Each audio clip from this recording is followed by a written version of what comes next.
महाराष्ट्राचं राजकारण ज्या एका व्यक्तीच्या नावाभोवती फेर धरतंय त्या व्यक्तीचं नाव आहे एकनाथ शिंदे आणि त्याचबरोबरीने जे त्या एकनाथ शिंदे यांचा ऊर्जास्रोत म्हणून ज्याच्याकडे पाहिलं जातं त्या स्वर्गीय आनंद दिघेंना आजही 20-22 वर्षानंतर शिवसेना नजरअंदाज करू शकत नाही. आता या क्षणाला आपण आहोत आनंदाश्रमामध्ये.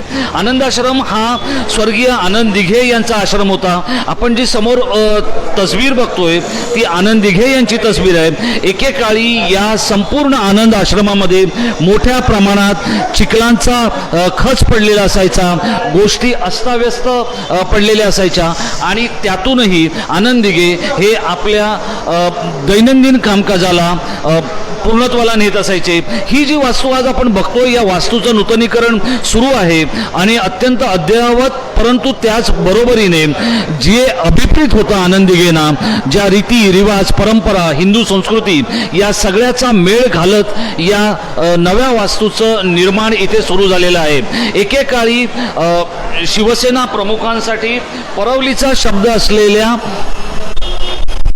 आनंद दिघे यांच्या या आश्रमामध्ये ज्या वेळेला आपण पोहोचतो त्यावेळेला आपल्याला दिसतात ती अनेक मंडळी की जी आपल्या कामानिमित्त आलेली असतात आणि काही आजही आनंद दिघे यांच्या नंतर या समाजसेवेचा जगन्नाथाचा रथ जो आहे तो पुढे ढकलण्यासाठी दिवसभर कार्यतत्पर असतात. अशा अनेकांना कुणाला आनंद दिघेंनी नोकरी दिली, कुणाला शिक्षण दिलं, कुणाचं लग्न जुळवून आणलं किंवा कुणाचा उद्ध्वस्त झालेला संसार हा पूर्णत्वाला किंबहुना योग्य वाटेवर आणण्याचं काम आनंद दिघेंनी केलं होतं. आनंद दिघे यांच्या या संपूर्ण आयुष्याच्या म्हणजे अवघ्या 50मध्ये आनंद दिघे आपल्यातून निघून गेले आणि आनंद दिघे निघून गेल्यानंतर आजही 20 वर्ष झाली आनंद दिघे नेमके कशाने गेले हे आजही दबक्या आवाजात बोललं जात आहे ना त्याचं कोणाकडे ठोस उत्तर आहे. पण आनंद दिघे यांच्याबरोबर सावलीसारखी असणारी माणसं मी आपल्याला दाखवतो.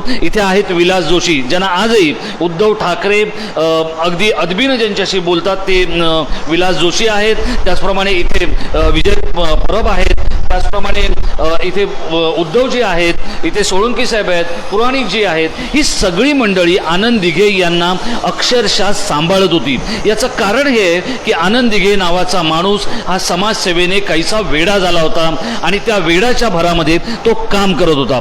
हे काम ज्या वेळेला पुढे नेताना तुम्हाला आर्थिक मदत लागते, तुम्हाला कायदेशीर मदत लागते आणि तुम्हाला वेगवेगळ्या स्वरूपाची मदत लागत असते. ही सगळी मंडळी यांना नको होतं निवडणुकीचं तिकीट, यांना नको होती कुठलंही महामंडळ, यांना नको होतं कुठल्याही लाल दिव्याची गाडी. ही मंडळी काम करत राहिली, आनंद दिघेंना साथ देत राहिली आणि त्यानंतर ज्या वेळेला आनंद दिघे यांच्यासाठीचा जो अपघात झाला तो शेवटच्या दिवशी त्या अपघाताबद्दल आजही जे काही संशयास्पदरित्या बोललं जातं आपण जाणार आहोत सगळ्यात आधी विलास जोशी यांच्याकडे. कारण उद्धव ठाकरे हे आजही आनंद दिघे बोललं की जसा एकनाथ शिंदेचा उल्लेख करतात तसा विलास जोशींचा उल्लेख करतात. विलासजी मला सांगा की राज ठाकरे आणि नारायण राणे हे दोन लोक शेवटचे यांना भेटले होते आणि त्यानंतर म्हणजे राज ठाकरे येऊन गेल्यानंतर तिथे आणखी कोण आलं होतं? ते जेव्हा साहेबांना याच्यामध्ये ICUमध्ये आणलं पहिल्याच कॉटवरती साहेबांना ठेवलं होतं. साहेब सगळ्यांशी व्यवस्थित बोलत होते, शिवसैनिक येत होते, पदाधिकारी येत होते, प्रत्येकाला साहेब असे हात करून दाखवत होते. डॉक्टर लोक आम्हाला प्रत्येकाला सांगायचे की ICUमध्ये कोणाला परवानगी नाही, बाकीचे पण पेशंट आहे त्यांना त्रास होतो आहे, तुम्ही जास्त लोकांना येऊ देऊ नका. आम्ही काही लोक तिथे आतमध्ये जे होतो तो आशा करत होतो की साहेबांना आल्यानंतर प्रत्येकजण आलेला नेता तिथे मनोहर जोशी साहेब असतील किंवा अन्य नेते असतील ते प्रत्येकजण विचारायचे कसं झालं काय झालं आणि साहेब सांगून ते म्हणजे एक प्रकारचा थकवा त्यांना आला होता. त्यामुळे साहेब म्हणाले अरे इथे मी काय सांगणार का प्रत्येकाला, तुम्ही कोणीतरी येऊन इथे थांबा, माझ्या बाजूला थांबा, विलास तुम्ही थांबा. तर मी विलासराव मला ते म्हणायचे सगळ्यांना कल्पना आहे, विलासराव तुम्ही इथे थांबा. तर मी थांबलो होतो काही वेळेला आणि मग प्रत्येकाला तो ॲक्सिडेंट कसा झाला, पायाला उजव्या पायाला जे लागलेलं होतं त्या पोटरीच्या आपल्या गुडघ्याच्या खालचा भाग ते तिथे ते सांगत होतो. येऊन जात होते एक नेते आलेले होते, प्रकाश परंतपे पण असायचे, ते पण सांगायचे. त्यामुळे एक एक नेता जो येत होता शिवसेनेचा हस्तीने त्यांच्या अपघाताविषयी त्यांच्याशी माहिती विचारत होते आणि ते सांगत होते आणि बोलत होते. लवकर बरे व्हा अशा प्रकारचं तिथे येणाऱ्या नेत्यांचं सांगणं होतं. बाळासाहेबांना पण काळजी वाटते तुमच्याबद्दल, तुम्ही लवकर बरे व्हा वगैरे, हे जे सगळ्या गोष्टी आहेत हे त्या बोलत होते. उद्धव ठाकरे तिथे कधी आले आणि उद्धव ठाकरेंनी याची घोषणा केली असं समजणारी एक पिढी आपल्या अवतीभोवती समाजामध्ये वावरताना आपल्याला दिसते. उद्धव ठाकरे तिथे किती वाजता पोहोचले आणि ते कुठून पोहोचले? कुठून पोचले ते कल्पना नाही मला, पण तिथे आले ते. आणि त्यावेळेला उद्धव ठाकरे साहेब आले त्यावेळेला मला वाटतं 6:15 काहीतरी वाजलेले होते, इतकं आम्हाला माहिती आहे. कारण आम्हाला जेव्हा त्यांना अस्वस्थ वाटायला लागलं दिघे साहेबांना, कारण मी आतमध्ये ICUच्या जवळ होतो, तिथे डॉक्टर कामत नावाचे ICUचे इन्चार्ज होते आणि त्यांना मॉनिटर तिथे लावलेला होता आणि त्या मॉनिटरवरती फ्लक्च्युएशन्स सुरू झालेल्या लांबनं आम्हाला दिसल्या. म्हणजे दिघे साहेबांच्या कॉटच्या वरतीच तो डाव्या बाजूला मॉनिटर होता, तिथे दिसायला लागलं. आणि मी पटकन गेलो त्या कामत डॉक्टरांकडे, त्या ICUच्या स्टेशन जिथे असतं तिथे. म्हटलं डॉक्टर साहेब बघा काय फ्लक्च्युएशन सुरू झाले, साहेबांना त्रास होतो आहे वगैरे. तर साहेबांच्या जवळ गेलो, डॉक्टर कामत आले आणि त्यांनी ताबडतोब ते स्टेथोस्कोपनी त्यांना तपासायला सुरुवात केली. डॉक्टर साहेबांनी एवढं बोलल्यावरती दिघे साहेब एवढंच फक्त मला म्हणाले, विलास मला दम लागतोय, दम. हे शेवटचं वाक्य ते बोलले माझ्याशी. आणि तदनंतर ताबडतोब डॉक्टरांनी सगळ्यांना, म्हणजे आम्ही जे 2-3 जणं तिथे होतो त्यांना ताबडतोब बाहेर काढलं. तुम्ही कोणी इथं थांबू नका, गर्दी करू नका, साहेबांना त्रास होतो आहे म्हणून आम्ही बाहेर गेलो. काचेतनं मी फक्त एवढंच बघितलं की ज्याला सर्वसाधारणपणे प्रत्येकाला माहिती आहे, पोर्टेबल एक्सरे मशीन जे असतं ते पोर्टेबल एक्सरे मशीन आणलं आणि साहेबांना, आणि एक नर्स पण तिथे होत्या, त्यांनी पोर्टेबल एक्सरे मशीन आणून साहेबांच्या छातीचा फोटो घेऊन किंवा काय अशा प्रकारची ट्रीटमेंट सुरू केली. तदनंतर तिथे कामतांच्या बरोबर अन्य कोणीही त्यात, म्हणजे ज्यांनी ऑपरेशन केलं किंवा ज्यांनी त्यांचं सर्टिफिकेट वगैरे ह्या ज्या गोष्टी असतात, मेडिकली फिटनेस, असं कोणी त्या क्षणी उपस्थित नव्हतं. पण 10 ते 15 मिनटामध्ये आम्ही काचेतनं बघत होतो सर्व की बाकीचे डॉक्टर्स पण तिथे यायला लागले होते. आणि तदनंतर ते पडदे लावलेले असतात हिरव्या रंगाचे, ते आम्ही बघत होतो. आणि मी पर्टिक्युलरली काचेतनं त्या बारकाईने गोष्टी बघत असल्यामुळे माझ्या लक्षात आलं की पावलांची हालचाल जी होते डॉक्टरांची ती भरपूर तिथे चालली होती सारखी. म्हणजे आमच्या लक्षात आलं की त्यांना काहीतरी ट्रीटमेंट वगैरे देण्याकरता हा डॉक्टर तो डॉक्टर अशी त्या कॉटच्या अवतीभोवती हालचाल करतायत. परंतु 7:15 7:30च्या नंतर तिथे असं पाणी खाली दिसलं, तळं होतं ना पाण्याचं, तसं ते खाली जमिनीवर दिसलं. ते कशामुळे झालं कल्पना नाही, का पाणी सांडलं का काय, घाबरून कोणी काही केलं ते कल्पना नाही. पण तदनंतर तिथे पावलं सगळी स्थिर झाली आणि काही कोणाला आतमध्ये सोडत नव्हते, काही नव्हते. आम्ही विचारतोय डॉक्टरांना काय झालं आम्हाला सांगा, कोणीही काही सांगत नव्हतं. फक्त आम्हाला चला सगळ्यांनी खाली चला. आम्ही जिन्यामध्ये बसलेलो होतो बाहेर, त्या ICUच्या बाहेर काचेचा दरवाजा, त्याच्या पाठीमागे पुढे एक दरवाजा आणि नंतर जिना, त्या ठिकाणी आम्ही थांबलेलो होतो. आणि आम्ही बाहेर आल्यावर तर मी सांगितलं, बाबा आपले लोक खाली जे आहेत पदाधिकारी त्यांना बोलवा, मोदा जोशी, प्रकाश परंतपे वगैरे जे त्यावेळेला तिथे होते त्यांना बोलवा म्हणून सांगितलं. पण त्या डॉक्टरांनी कोणाला आतमध्ये येऊ नका असंच सांगितल्यामुळे आम्ही कोणी आतमध्ये जाऊ शकत नव्हतो आणि तदनंतर मग आम्ही खाली आलो. त्यावेळेला तिथे उद्धव ठाकरे यांचे स्वीय सचिव मिलिंद नार्वेकर हे काही निरोप घेऊन आले होते किंवा एक मातोश्रीचा एक निरोप आला होता, तो निरोप घेऊन कोण व्यक्ती आली होती? नारायण राणेंनी तो निरोप दिला. तो त्या निरोपाच्या वेळेला आनंद दिघे हे फोनवर त्याही स्थितीत कोणाशी तरी बोलले, ती व्यक्ती कोण होती काय, याच्याबद्दल तुम्हाला काय माहिती? मी त्यावेळेला ना दरवाजाच्या बाहेर होतो, कारण काय वेळेला जे काही नेते यायचे ना, मिलिंद नार्वेकर आले होते. मिलिंद नार्वेकर त्यावेळेला त्या ठिकाणी, मी आतमध्ये ज्या वेळेला आतमधनं बाहेर आलो त्यावेळेला मिलिंद नार्वेकर तिकडे येऊन गेले आणि माझ्याशी पण ते त्यावेळेला तिथे संपर्कामध्ये, म्हणजे आमच्या जाताना ओळख म्हणून ते बोलले होते. परंतु ह्या आजारपणा इतक्या त्यांच्या प्रकृतीच्या अस्वस्थतेविषयी अशी काही चर्चा त्यावेळेला चर्चा झाली नव्हती. आनंद दिघे ही एक व्यक्ती होती, पण ती व्यक्ती शक्तीमध्ये परावर्तित करण्यामध्ये जी काही मंडळी पडद्यामागे काम करत होती त्यापैकी एक आहेत उद्धवराव. आज ते 92 वर्षाचे आहेत, पण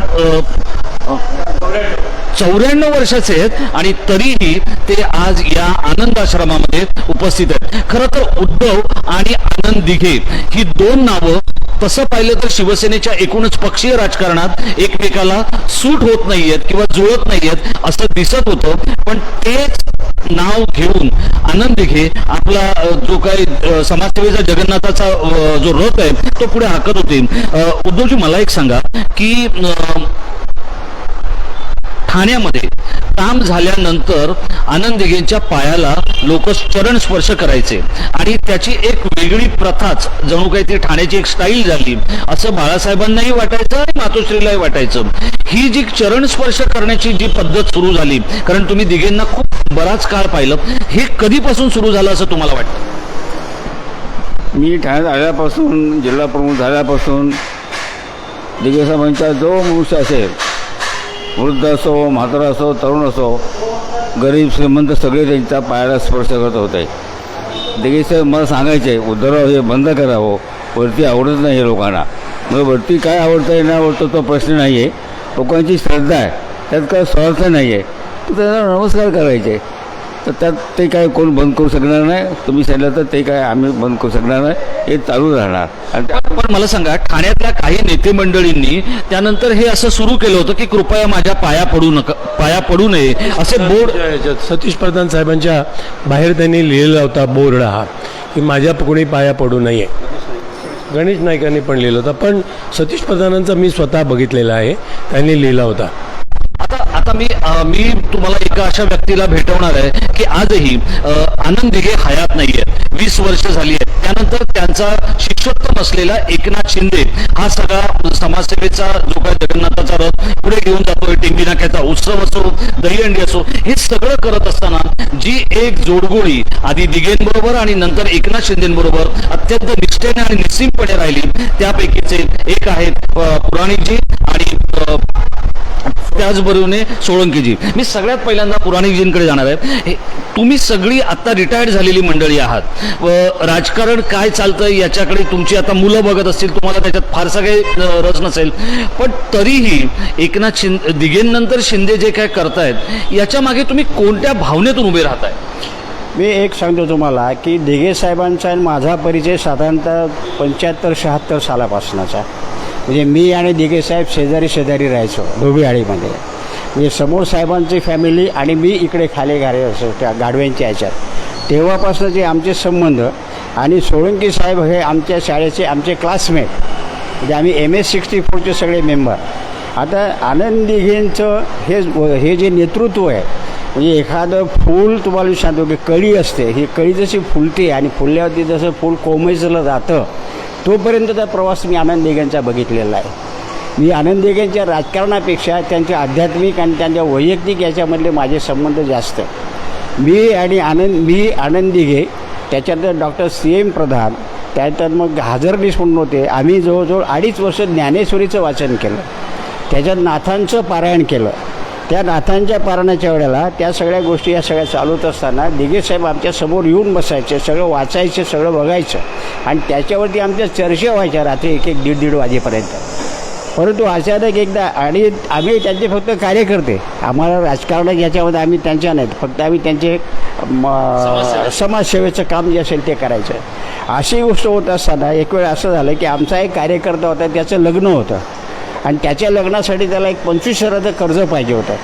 म्हणून आम्ही ठाणा पीपल्स बँकेकडे त्याला पाठवला. त्याला पाठवल्यानंतर त्याचं लग्न 8 दिवसावरती आलं तरी त्याला कर्ज मिळेना आणि मग कर्ज मिळत नव्हतं. शेवट मग साहेब म्हणाले आता काय करायचं त्याच्यावरती. मग मी होतो, एक आमचे दुसरे नंदकुमार शेडगे म्हणून होते, आम्ही साहेबांजवळ इथे बसलो आणि आपण स्वतःचं फायनान्शियल इन्स्टिट्यूट आपण का चालू करू नये हा विषय आमचा सगळा आला त्याच्यावरती. आणि त्यावेळेला भवानी सहकारी पतपेढीची स्थापना आम्ही केली 1992 साली. तेव्हा दिघे साहेब 92 साली अध्यक्ष आणि मी सेक्रेटरी. आजही भवानी सहकारी जवळजवळ 32 वर्षापासून ठाण्यामध्ये अविरत काम चालू आहे. आमच्याकडे कर्ज येणारे लोक आहे, कर्ज वसुली होणारे आहे. फिक्स डिपॉझिट सगळ्यात जास्त आमच्याकडे ज्येष्ठ नागरिकांचे, पण हे त्यांनी पेरलेलं झाड आणि अजूनही आहे आणि आमची त्यावेळेला एक स्लोगन होती. पण तुम्ही इतके दिघेंच्या जवळ होतात, मला एक सांगा, दिघे जे काय करतायत ते मातोश्रीला रुचत नव्हतं हे तुमच्या कधी लक्षात आलं? हां, आता हा विषय तुम्हाला मी सांगतो. मातोश्रीला बऱ्याच वेळेला त्याबाबत खटकायचं. काय खटकायचं? त्यांना खटकायचं म्हणजे असं आहे तुम्हाला की एखादा माणूस जर का पुढे जात असेल तर हा कोणालाही थोडासा त्याच्याबद्दलचा हे तयार होतो, द्वेष तयार होतो बरं का. पण अशा गोष्टी जास्त आमच्या लक्षात आल्या नाही. पण ज्या वेळेला त्यांना जिल्हाप्रमुख पद ज्यावरनं त्यांना स्टेट लेवलला जायचं असं एक सुतोवाच्य झालं. म्हणजे यावेळेला नवरात्रामध्ये मनोहर जोशी मुख्यमंत्री असताना इथे नाक्यावरती आले होते, त्यावेळेला त्यांना विचारण्यात आलं, तेव्हा हे पण मला वाटतं तिथे होते की बुवा तुमच्या साहेबांना आम्ही स्टेट लेवलला पाठवतो आहोत पण त्यांची जायची इच्छा नाही, असं मनोहर जोशींचे जे बोलणं झालं आहे ते आम्ही दोघांनी ऐकलेलं आहे. त्याच्यानंतर मग त्याच्या पुढल्या वर्षी मी आणि दिघे साहेब आम्ही आमच्या पतपेढीच्या ऑफिसमध्ये बसलेलो असताना त्यांनी सहज एक प्रश्न केला आहे की अशोकराव, या संघटनेसाठी मी रात्रंदिवस खपतो आहे, माझ्यावर अनेक केसेस घेतलेले आहेत, मी अनेक गोष्टींना मी लोकांशी पक्षांशी वाईटपणा घेतलेला आहे, तरीसुद्धा माझ्या बाबतीमध्ये ही गोष्ट का घडते? तर मी त्यांना म्हटलं, काय झालं साहेब, मी ते पत्र बघितलेलं आहे. म्हणजे तुमची जिल्हाप्रमुख पदावरनं धुळे आणि नंदुरबार या 2 जिल्ह्यांसाठी स्टेट लेवलला उपनेता म्हणून तुमची नेमणूक आम्ही करतो आहोत. पण हे लेटर बघितल्यानंतर त्यांना अतिशय वाईट वाटलं. म्हणजे इतकं वाईट वाटलं त्यावेळी की त्या माणसाला आम्ही इतका नर्वस कधीच बघितलेला नव्हता. आणि ही तारीख मी तुमचा हा विषय जोडण्यासाठी आता जेव्हा शेवटचा श्वास आनंद दिघेंनी जो घेतला, ज्या व्यक्तीच्या परिसरामध्ये घेतला, तर त्या ज्या काही गोष्टी आहेत त्या मी सांगतो तुम्हाला की असं म्हटलं जातं, तो भाग चित्रपटातून काढण्यात आलेला आहे, धर्मवीर चित्रपटातून, की एका नारायण राणेंच्या फोनवर एक संवाद झाला आणि त्यानंतर आनंद दिघेंनी रागाने तो फोन फेकून दिला असंही म्हटलं जातं. खरं काय खोटं काय हे शेवटपर्यंत तिथे असलेल्या व्यक्तीलाच आपण विचारू. विलासजी, मला सांगा की असं काही घडलं होतं का? त्यांना उपनेतेपदी नियुक्त करण्याचा त्यांना धक्का बसला होता का? मग आनंद दिघेंचं एक समीकरण होतं, मी भला माझं ठाणे भलं, मला बाहेर कुठे जायचं नव्हतं, निवडणूक लढवायची नव्हती. हे जे त्यांच्या डोक्यात कोणीतरी पीठ बसवलं होतं की निवडणूक न लढवणं, ठाण्याच्या बाहेर न जाणं, आपलंच काम आपल्या पद्धतीने करणं, हे काय होतं? धर्मवीर दिघे साहेब जे त्यांचा स्वभाव जो होता ना, तो समाजकारणाचा पिंड त्यांचा होता. कोणाच्याही अडीअडचणीला धावून जाणं आणि हिंदुत्वाचं रक्षण करणं हे पण मी फार अगदी जवळून बघितलेलं आहे. एका कार्यकर्त्याचं जेव्हा मुस्लिम समाजामध्ये त्याचं धर्मांतरण करण्यात आलं होतं, त्यावेळेला सुद्धा दिघेसाहेब उभे राहिले. आणि डॉक्टर सुधीर रानडे अजूनही आहेत, त्यांना विचारू शकता, ते आले इथे. आणि अशी एकनाथ शिंदे साहेब होते, एकनाथ शिंदे साहेबांनी सांगितलं असं असं आहे, तर त्यावेळेला दिघे साहेबांनी जाऊन ते प्रकरण मिटवलं आणि त्याला परत हिंदू करून घेतलं. म्हणजे हिंदुत्वाविषयी त्यांना अतिशय मनामध्ये जाज्वल्य असं विश्वास होता. आणि त्याला पण त्यांना उपनेता जे करत होते नंदुरबार, ते जे म्हणाले ना पुराणिक साहेब, की त्यावेळेला त्यांची मनस्थिती एकदम बिघडलेली होती. आणि हे जे म्हणतात की ते पत्र मी बघितले, बरोबर ना, ते पत्र मी सुद्धा बघितलेलं होतं, कळलं की नाही. त्या पत्राचा उल्लेख असा ओझरता, ते कधी म्हटलं मनातली व्यथा दिघेसाहेब कधी स्वतः सांगायचे. जे दिघेंचं एक साधर्म्य जे एकनाथ शिंदेमध्ये उतरताना आता या बंडात आपल्याला दिसतंय की दिघेही बऱ्याच गोष्टी, भावना आपल्या आतमध्ये कोंडून ठेवायचे, बोलायचे नाही, जवळच्या लोकांशी अगदी तुटकं बोलायचे, एक पूर्ण वाक्य बोलायलाही दिघेंना बराच वेळ लागायचा. आज तीच गोष्ट एकनाथ शिंदेच्या बाबतीतही होतीये. गेली 1.5 वर्ष एकनाथ शिंदेची राजकीय गळचेपी होते अशा स्वरूपाच्या बातम्या आज काही वाहिन्यांनी दिलेल्या आहेत. पण ती मंडळी म्हणजे शिंदे असो किंवा दिघे असो, मी तुमच्याकडे येणार आहे, पण त्याआधी मी सोळंकी साहेबांकडे जाणार आहे. सोळंकी साहेब, आनंद दिघे यांच्या मागे आपण उभं राहायला हवं, त्यानंतर ते गेल्यानंतर एकनाथ शिंदेला आपण पाठिंबा द्यायला हवं, असं तुम्हाला का वाटलं? कारण तुम्ही तुमच्या व्यवसायात तर अगदी मशगूल असता, तुम्हाला काही राजकीय गोष्टींची पडलेली नसते, पण तरीही दिघे आणि शिंदे यांची निवड तुम्ही का केली? कारण धर्मवीर आनंद दिघे साहेब हे हिंदुत्व तत्वावर मजबूत होते. त्यांचा जो बी त्यांचा मन विचार जो होता तो हिंदुत्वावर होता आणि तेच शब्द आता आपले पालकमंत्री एकनाथ शिंदे साहेब तोच शब्द पाळत आहेत आणि त्याच्यावर त्यांचा बेडा उसरलेला आहे. आणि दिघे साहेबांची जी शिकवणूक आहे तीच परंपरा एकनाथ शिंदे साहेब आता पाळत आहेत. त्याबद्दल मी त्यांचे मनापूर्वक आभार मानत आहे. मला एक सांगा, आता सोळंकींनी उल्लेख केला की पालकमंत्री, आता त्यांचं मंत्रीपद पण गेलं. आता हा आनंद आश्रम याच्याबद्दलही काही वर्तमानपत्रांमध्ये वाहिन्यांमध्ये बातम्या येत आहेत की हा शिवसेनेचा आहे की दिघेंच्या समर्थकांचा आहे की एकनाथ शिंदेच्या समर्थकांचा आहे. काय नेमकं याच्या संदर्भात आहे ते मी आधी उद्धवजींकडे जाणार आहे, उद्धवरावांकडे एवढ्यासाठी जाणार आहे की मुंबईच्या शिवसेनेमध्ये भालचंद्र ठाकूर नावाचे एक शिवसेना प्रमुखांचे सहकारी होते. लोक त्यांना भाल्या म्हणायचे. कार्यक्रमामध्ये कोणी कुठे बसायचं याची एक अत्यंत कडक शिस्त ही भाल्या ठाकूरांनी जपलेली होती. काही लोक त्यांना, तरुण लोक त्यांना दादा म्हणायचे. तीच गोष्ट उद्धवरावांची आहे ठाण्यामध्ये. उद्धवराव, मला एक सांगा की शिस्तीचे आनंद दिघे खूप पक्के होते. ते थिल्लरबाजीला तितकासा वाव देत नसत. अगदी ते दहीहंडी करत असले, रंगपंचमी करत असले तरी संघटना, शिस्त, काम, समाजकार्य याची एक नेमकी सांगड त्यांनी घातली होती. तुम्ही सगळे त्यांचे सहकारी होतात. हे जे नेमकं रसायन होतं ते काय होतं? मला नीट समजलं नाही काय सांगायचं. ते कोणतीही गोष्ट म्हणजे त्यांना मी आश्रमाबद्दल यांना विचारतो, मी तुम्हाला हे विचारतो की दहीहंडी असेल, नवरात्र असेल किंवा रंगपंचमी, होळीचा खेळ इथे खेळायचे, हिंदुत्वाची परंपरा ते जपायचे. पण त्याच वेळेला आनंद दिघेंबद्दल असं म्हटलं जातं की ते गुंडगिरी करायचे, ते मनगटशाही करायचे. मग मनगटशाही एका बाजूला, हिंदू संस्कृतीने परंपरा एका बाजूला, या सगळ्या गोष्टी त्यांनी कशा स्वरूपात जपल्या होत्या? नाही, दिघेसाहेब दादा गुंडशाही करायचे हे अफवा होत्या. ताकद तेवढी होती गुंडगिरीची सगळी, पण ते कुठे वापरायचे कुठे नाही वापरायचे याचं तारतम्य नक्कीच दिघेसाहेबांना होतं. आणि हिंदूचा विचार घेऊन ते पुढे गेले.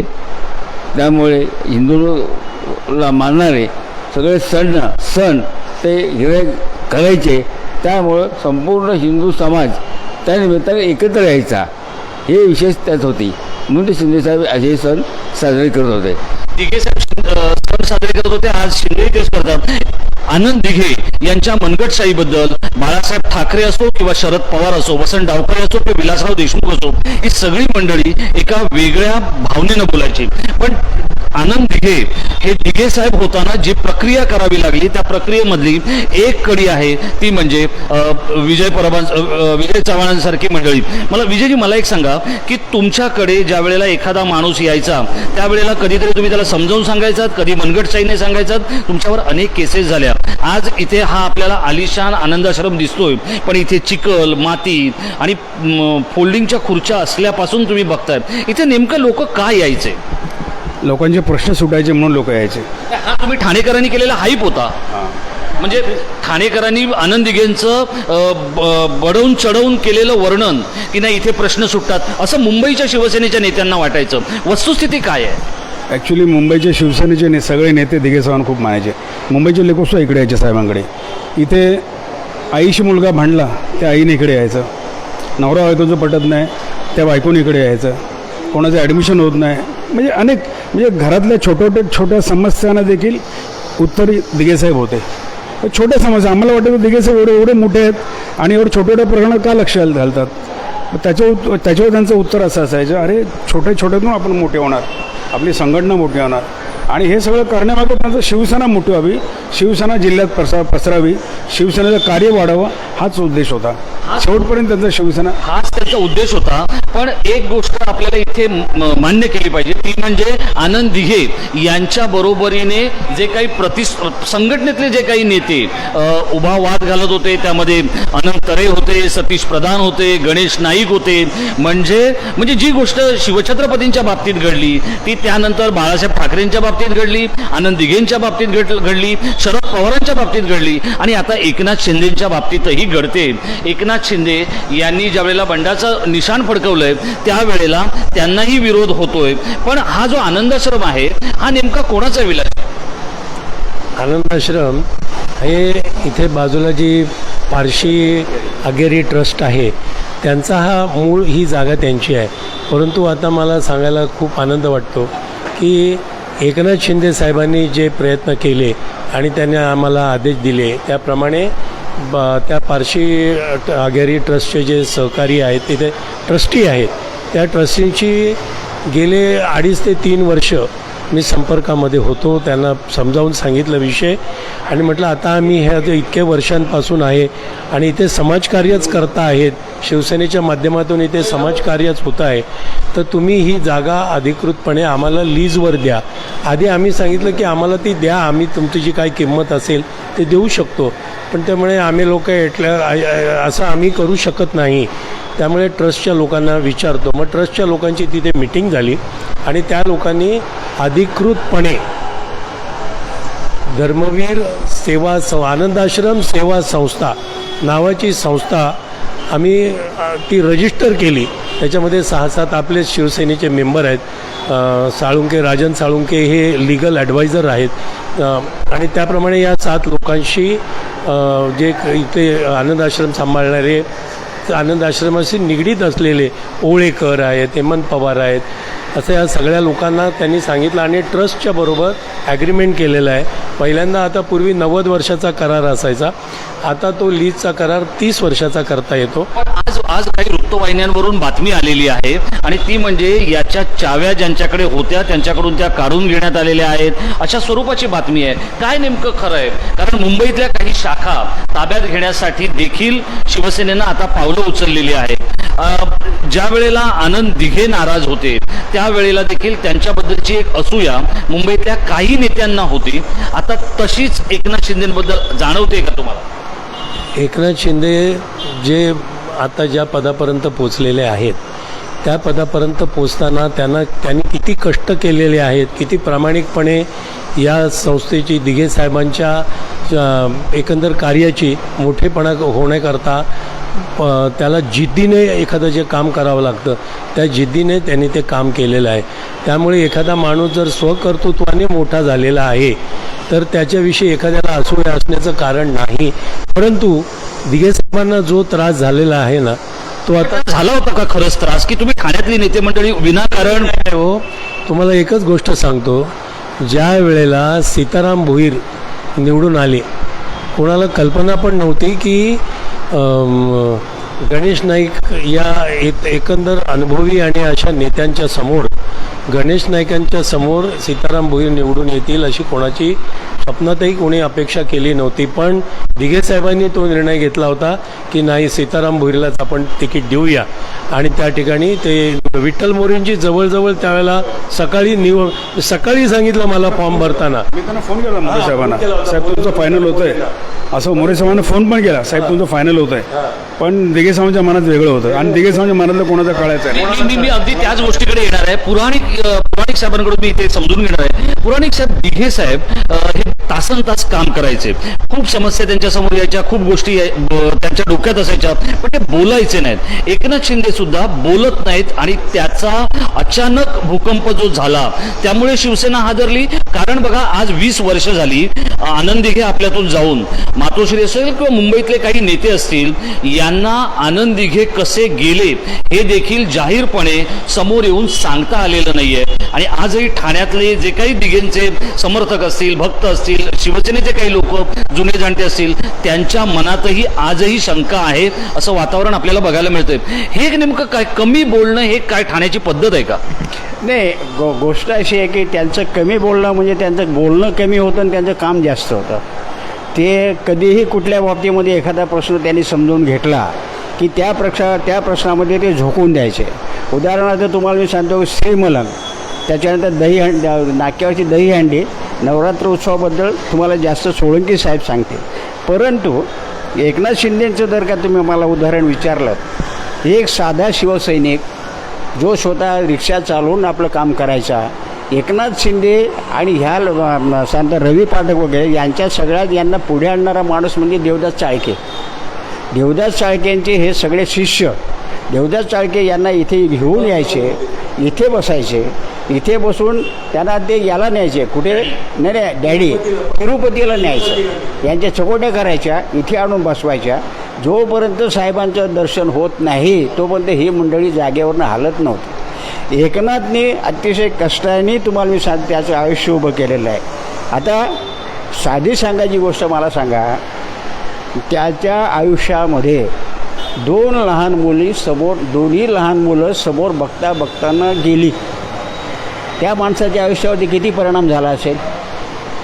पण त्या परिस्थितीमधनं जर का एकनाथला कोणी सावरलं असेल तर ती व्यक्ती म्हणजे आनंद दिघे.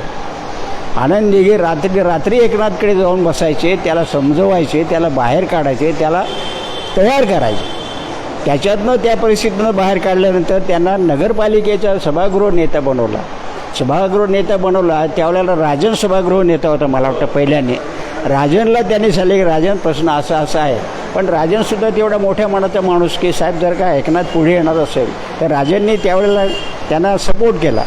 दुसरी गोष्ट की दिघे साहेबांचे जेवढे काही कार्यक्रम होते, दहीहंडी असू दे, नवरात्र उत्सव असू दे, त्याच्यानंतर शाळेतल्या मुलांच्या शिक्षणाचा प्रश्न असू दे किंवा कुठलाही असू दे, या सगळ्या प्रॉब्लेम्समध्ये एकनाथ शिंदेंचं जातीने लक्ष असतं. मी तुम्हाला साधी उदाहरण सांगतो की ज्या वेळेला दिघे साहेब गेले त्यावेळेला माझी पतपिढी जवळजवळ बंद पडण्याच्या मार्गावरती आलेली होती. त्यावेळेला एकनाथ शिंदे नेतृत्व नव्हतं पण शिवसैनिक होते. मी ती गोष्ट त्यांच्या कानावरती घातली. म्हटलं एकनाथ अशी गोष्ट आहे त्याच्याआधी. मला म्हणले पुराणिक काका तुम्ही तुमचं काम चालू ठेवा, पतपिढी तुम्ही उघडी ठेवा, तुम्हाला कोणाचे दम येतील काय, आम्हाला अशा गोष्टी आलेल्या आहेत पण त्याच्याकडे तुम्ही लक्ष देऊ नका. त्या लक्षात ज्याच्याकडे ते पुढचं आपण पाहून घेऊ. नंतर दिघे साहेब गेल्यानंतर अध्यक्ष कोण करायचा पतपिढीचा, मग काही दिवस प्रभारी एक अध्यक्ष होते. परंतु आम्ही सगळ्यांनी ठरवलं की जर का आपल्याला पतपिढीचा उत्कर्ष करायचा असेल तर आपण एकनाथ शिंदेनाच अध्यक्ष करायचं. मग आम्ही शिंदेसाहेबांना अध्यक्ष केलं आणि आमची पतपिढीची जागा आहे, पूर्वी भाड्याची जागा होती टेंबे नाक्यावरती, ही आमची स्वतःची घेतली. ती आल्यानंतर त्यांच्या याच्यावरनं आम्ही ती जागा स्वतःची घेतली, स्वतः एस्टॅब्लिश केली आणि ते आता अध्यक्ष झाल्यानंतर त्यांनी जो 5-6 वर्ष अध्यक्ष म्हणून काम केलं. नंतर मग काही दिवसांनी त्यांचं थोडंसं त्यांना प्रमोशन मिळालं, मिनिस्टर झाले. मग त्यांनी ती जबाबदारी माझ्यावर सोपवली की आता तुम्ही अध्यक्षाचं काम आहे ते तुम्ही बघा. पण जरी असं असलं तरी कमीत कमी तुम्हाला सांगतो महिन्याने म्हणा, 2 महिन्याने म्हणा किंवा हमखास दिवाळीच्या वेळेला 1.5 तास पतपिढीमध्ये बसणार, सगळी चौकशी करणार, सगळ्या गोष्टी करणार आणि मग त्याच्यानंतर जर का पतपिढीला काही प्रॉब्लेम असेल तर त्याच्यातसुद्धा ते लक्ष घालणार. त्याच्यात पण ते लक्ष घालणार असं आपल्याला पुराणिक काका सांगतात. पण सोळंकीजी मला एक सांगा की दिघे साहेबांना जैन, गुजराती, मारवाडी या सगळ्या समुदायांनी वेळोवेळी आर्थिक मदत पुरवली. त्यांचे उत्सव असतील, त्यांच्या अडचणी असतील, खूप मोठ्या प्रमाणात त्यांच्यावर खटले चालू होते वेगळ्या वेगळ्या स्वरूपाचे. त्या खटल्यांसाठी लागणारे जे काय कायदेशीर खर्च जो होता याच्यामध्ये तुम्ही त्यांना मदत केली. ज्या वेळेला म्हणजे जी इथली त्यांनी कधीही आमच्याकडून डोनेशन मागितलेलं नाही आहे. फक्त धार्मिक उत्सवासाठी श्री जय मा पब्लिक चॅरिटेबल ट्रस्टचे ते संस्थापक होते आणि त्यांनी ही संस्था स्थापन केली. त्या दिवसापासून मी खजिनदार म्हणून मी काम बघितलेलं आहे. परंतु दिघे साहेबांनी कधीही पैशाचा गैरवापर, आमच्या संस्थेचा कधीही गैरवापर केलेला नाही आहे. आणि ते धार्मिक वृत्तीचे होते. ते दर शनिवारी जैन देवळामध्ये दर्शनाला यायचे. भले रात्री देऊळ बंद झालं तरी ते पायरीला पाया पडून ते दर्शन घ्यायचे. इतके ते धार्मिक प्रवृत्तीचे होते. त्याचप्रमाणे शिंदेसाहेबसुद्धा हे सुद्धा धार्मिक प्रवृत्तीचे आहेत. ते सुद्धा नेहमी देवळात येतात, दर शनिवारी ते दर्शन घेतात आणि ते पण धार्मिक प्रवृत्तीचे आहेत. हे ह्यावरून स्पष्ट होतं आहे की जे आनंद दिघे साहेब असो किंवा एकनाथ शिंदेसाहेब असो हे संस्थाला नेहमी मदत करणार आहेत. त्या संस्थेकडून कधीही 2 पैशाचा त्यांनी गैरवापर केलेला नाही आहे. संस्थेकडून गैरवापर केलेला नाहीये, पण खरंच पदांचा गैरवापर झाला का? एकनाथ शिंदे आज ज्या पद्धतीत वागतायत, कोणी एकेकाळी आनंद दिघे तसं वागत होते का? पण आपण एक शेवटचा प्रश्न या सगळ्या 5ही मान्यवरांना विचारणार आहोत. विजयजी मला एक सांगा की एकनाथ शिंदेंचं राजकीय भवितव्य काय असेल? तुम्ही स्वतः त्यांचे हितचिंतक म्हणून, मित्र म्हणून चिंतित आहात का? आता जे घडतंय असं घडायला नको होतं असं आम्हाला वाटतं. आता शिंदे साहेबांनी घेतलेला निर्णय आहे, तो निर्णय त्याच्यातून काय घडेल आज तरी मी सांगू शकत नाही. आज तरी मी सांगू शकत नाही, जसं विजयजी म्हणतात. विलास जोशी, आजही उद्धव ठाकरे तुम्हाला अधिकारवाणीनं, प्रेमानं, आपुलकीनं फोन करतात, बोलतात. असं असताना तुम्ही एका धर्मयुद्धात सापडलात असं तुम्हाला वाटतंय का?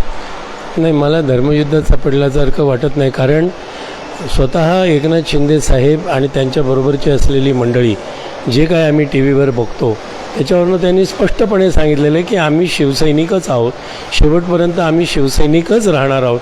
त्यामुळे काही गैरसमज असण्याचा काही प्रश्न नाही. आणि प्रत्येकजण म्हणजे आम्हीसुद्धा आमचे पक्षप्रमुख उद्धवजी ठाकरे साहेब यांच्याबद्दल आदरानेच बोलतो. त्यामुळे त्यांच्याविषयी काही वाईट बोलणं किंवा गैरसमज निर्माण करणं असा प्रश्नच कधी निर्माण झालेला नव्हता. आणि आम्ही तसं कधी निर्माण होऊ देणार नाही, कारण आम्ही शिवसैनिकच आहोत. आणि आम्ही शिवसैनिक आहोत. अगदी हीच गोष्ट आपण उद्धवरावांकडून समजून घेऊया की तुमचंच नाव ज्या नेत्याचं आहे त्या नेत्याला संपूर्ण राज्यात टीकेचं लक्ष केलं जातं आहे. देशभरात त्याच्याबद्दल काही चांगली भावना असेल तर दुसऱ्या बाजूला तितकेच आक्षेपार्ह मुद्दे देखील त्यांच्या नेतृत्वाबद्दल उपस्थित केले जात आहेत. आधी राणेंनी उद्धव ठाकरेंना विरोध केला, त्यानंतर राज ठाकरे आणि आता एकनाथ शिंदेंनी उद्धव ठाकरेंच्या काही गोष्टींवर बोट उंचावलेलं आहे. हे सगळं जेव्हा तुम्ही बघताय वयाच्या 94व्या वर्षी, त्यावेळेला एका मराठी संघटनेसाठी आपण कधी काळी काम करत होतो, अस्वस्थ होताय तुम्ही? एकदम अस्वस्थ होतो, अस्वस्थ, काही सुचत नाही. असं होणारची कल्पना नव्हती, पण आहे ह्या वयामध्ये डोळ्याने पाहणे या पलीकडे आम्ही काही करू शकत नाही आहे. शिंदे साहेबांनी घेतलेला निर्णय हा योग्यच आहे, कारण त्या माणसावर एवढे अन्याय होत होते, एवढे अपमान होत होते. असं तुम्हाला वाटतं त्यांचं? हो जरूर, हो वाटतं. तुम्ही हे कशावरून बोलताय? कारण तुम्ही तर काय प्रत्यक्ष राजकारणात आता तिकीट वाटप नाही आहे, राजकारणामध्ये तसा मी नाही आहे, समाजकारणामध्ये आहे. पण त्यांच्या बोलण्यावरून, चालण्यावरून अंदाज येत होता की त्याचा अन्याय होतो आहे, ते घुसमटत आहेत. आणि त्यामुळे मला नाविलाजाने ते गेलेत. परंतु अजूनही ते शिवसेनेमध्ये आहेत, शिवसेनेच्या बाहेर जाणार नाही आहेत, जाऊ शकणार नाही आहेत. आणि शेवटपर्यंत शिवसैनिक म्हणून जोपर्यंत ते आहेत तोपर्यंत आम्ही शिवसैनिक म्हणूनच त्याच्यावर राहणार आहोत. ही खूप मोठी गोष्ट आहे उद्धवरावांची की ते म्हणतात जोपर्यंत ते शिवसैनिक आहेत तोपर्यंत आम्ही त्यांच्या बरोबर आहोत. पुराणिक काका, मला एक सांगा, हा जो तुमच्या सगळ्या समाजसेवेचा जो जगन्नाथाचा रथ आहे त्याचं ठाण्यातलं भवितव्य काय असेल? नुसतं ठाण्याचं भवितव्य नाही, तुम्ही महाराष्ट्राचं भवितव्य म्हणा. महाराष्ट्राचं भवितव्य हे उज्ज्वलच आहे. आता मी एक तुम्हाला सांगतो की छगन भुजबळांनी ज्या वेळेला शिवसेनेमधनं राष्ट्रवादीमध्ये प्रवेश केला त्यावेळेचं वातावरण काय होतं? त्यावेळेला छगन भुजबळांना विरोध झाला का? एवढा नाही झाला. मग आता एकनाथ शिंदेंवरती एवढा विरोध का? एकनाथ शिंदे तर संघटना सोडत नाही आहेत, संघटनेशी प्रामाणिक आहेत. ते आजही म्हणत आहेत त्याच्यावरती की संघटना माझी आहे, ठाकरे फॅमिली माझी. आणि आम्ही आजही सांगतो की ठाकरे कुटुंब हे शिवसेनेचं आहे, हे आमचं आहे, आम्ही शिवसैनिक आहोत. आज आम्ही एवढे वर्ष बाळासाहेबांपासून आम्ही शिवसेना बघतो आहे. परंतु आनंद दिघेंनी किंवा एकनाथ शिंदेनी कधीही अपशब्द किंवा गैरशब्द किंवा गैरवर्तन ठाकरे फॅमिलीशिवाय किंवा शिवसेनेबद्दल कधीही केलेलं नाही. जो माणूस शिवसेनेशी एवढा प्रामाणिक आहे. आता मला एक गोष्ट कळत नाही की ही रिलेशन्स एवढी यांची स्पॉईल का झाली. आम्ही काय प्रत्यक्ष राजकारणात नाही, परंतु ही स्टेप्स यांच्यावरती घेण्याची वेळ का आली तर त्याची काहीतरी कारणं आहेत ना. त्याची काहीतरी कारणं सांगायला हवीत. सोळंकी साहेब, मला शेवटचा प्रश्न, हे जेव्हा सगळं तुम्ही बघताय, म्हणजे दिघेंची घुसमटही तुम्ही अनुभवली, तुम्ही बघितली, एकनाथ शिंदेची घुसमट तुम्ही बघितली, तुम्ही अनुभवली, हे जेव्हा बघताय तेव्हा तुमच्यातला जो एक दाता आहे समाजात, ज्याला चांगल्या कामासाठी काही करायचं आहे, जो आध्यात्मिक ग्रस्त आहे, त्याला किती वेदना होती?